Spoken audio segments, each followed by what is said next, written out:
Unom ka higayon na nga miduaw ang mobile clinic sa kabarangayan sa dakbayan sa Talisay, sukad Enero karong tuiga. Karong adlawa, gibisita niini ang mga molopyo sa barangay Lawaan 1, diin ang mga doktor sa City Health Office mo'y miatiman sa mga molopyo nga mga nagpakonsulta.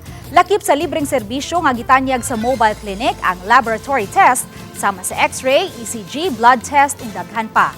May mga personal usab sa PhilHealth ang mi-enroll sa mga indigent residents nga wala pa marehistro sa PhilHealth.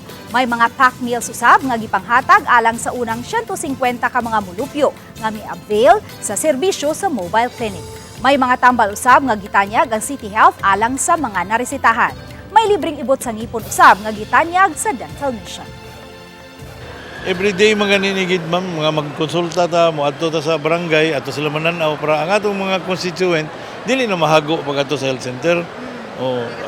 Mga senior, na kay mas barato man ang gasto ug ang health services dadto na to sa barangay kaysa taga barangay patuo na to dito sa health center para magamit sa nga to ang mobile laboratory. Kay libre man siya, magamit sa mga tao.